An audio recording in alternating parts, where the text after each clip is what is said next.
Welcome back to The Explainer. Today, we're doing something a little different. We are uncovering the realities of the modern workplace from the ground up. By sweeping all the way from the ground floor right up to the roof, we can really start to see how safety regulations are far more than just bureaucratic red tape. They're actually these precisely engineered biological and physical controls that literally save lives every single day. Okay, let's dive into this. We're going to start with basic health and welfare, move into mastering the work environment, explore the specific dangers of height, break down the fall prevention hierarchy, and finish up with safe access and equipment. All right, Section 1, Basic Health and Welfare. So, looking at how the regulations specifically scale sanitary conveniences based on headcount, it's just basic math, right? If you've got 1 to 5 people, you need 1 toilet and 1 wash station. But as your crew grows, it scales up mathematically to 5 units for 100 people. The whole goal here is simple. Nobody should be experiencing undue delay. Your biology literally shouldn't have to wait in line while you're on the clock. But hey, basic welfare goes way beyond just restrooms. We're talking access to an adequate supply of wholesome drinking water, specifically from an upward drinking jet or provided with cups, and you've got to keep it far away from any contamination risks. Workers need clean places to eat and rest with actual backrests on the chairs. I mean, that's just basic decency. Plus, secure storage for clothes, and absolutely crucial here, suitable facilities for pregnant or nursing mothers, which might even mean providing a quiet place to lie down. Moving right along to Section 2, Mastering the Work Environment. You know that awful brain-buzzing flicker of a dying fluorescent tube? Yeah, it's not just an annoyance. It's a legitimate hazard. Poor lighting is a fast track to severe eye strain and migraines. We're dealing with things like disability glare that literally blinds you from doing your job, or, and this is wild, stroboscopic effects. That's where oscillating light plays a trick on your eyes and makes moving machinery look like it's completely standing still. Crazy dangerous, right? Oh, and that flicker? At lower frequencies, it can actually trigger epileptic seizures in photosensitive individuals. Now let's talk temperature. 13 to 30 degrees Celsius. That's the health and safety executive's sweet spot, the acceptable zone of thermal comfort for most folks in the UK. Drop below or push above that and you're risking hypothermia or heat stress. And while we're tweaking the thermostat, don't forget the air you breathe. Fresh air ventilation should normally never fall below 5 to 8 liters per second for every single person in the room. But here's the thing. Thermal comfort isn't just what the thermometer says. It's actually highly psychological. ISO 7730 officially defines it as that condition of mind which expresses satisfaction with the thermal environment. It's a state of mind. It's heavily affected by a whole mix of things, like air movement, relative humidity, how heavy the clothes you're wearing are, and how hard you're actually working physically. Okay, stepping up to Section 3, the dangers of height. I'm just going to give it to you straight. This is a pretty chilling statistic. 30 to 40. That's how many fatalities happen every single year in the UK due to working at height, alongside roughly 6,000 reported injuries. It is, without a doubt, one of the absolute most perilous things you can do on any job site. And one of the biggest, sneakiest risks up there?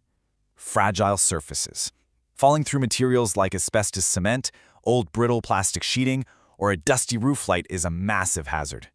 The golden rule here, and you should definitely remember this, is that we must always assume a roof is fragile unless it is absolutely confirmed otherwise.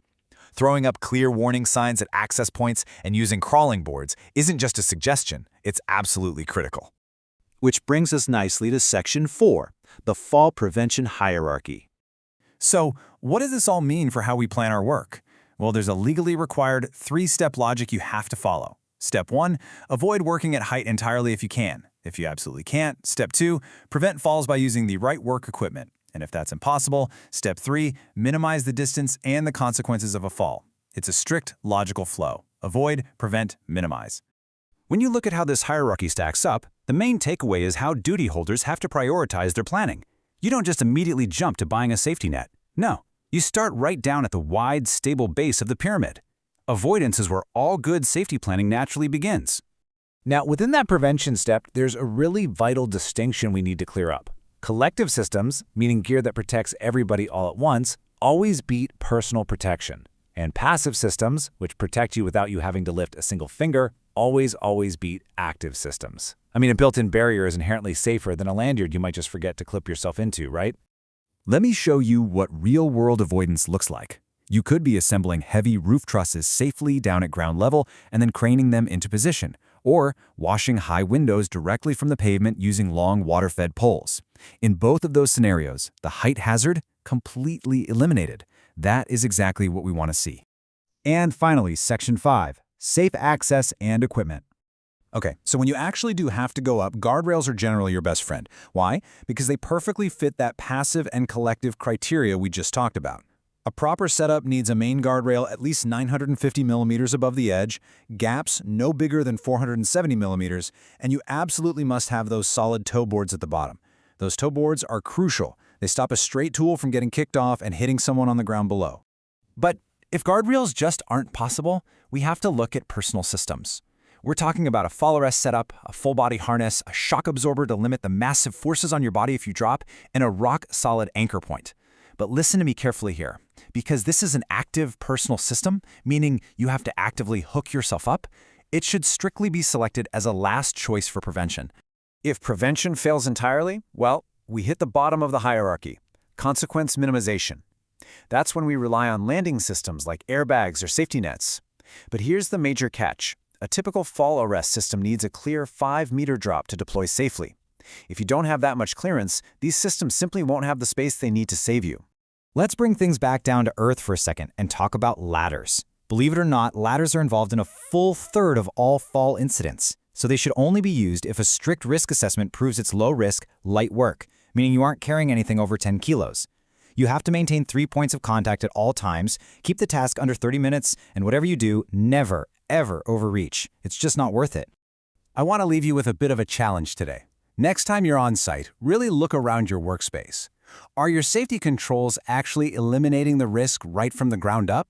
Or are you just relying on dangerous last resorts and hoping for the best? Take a beat, reevaluate your environment, apply that hierarchy we talked about, and keep yourself and your crews safe.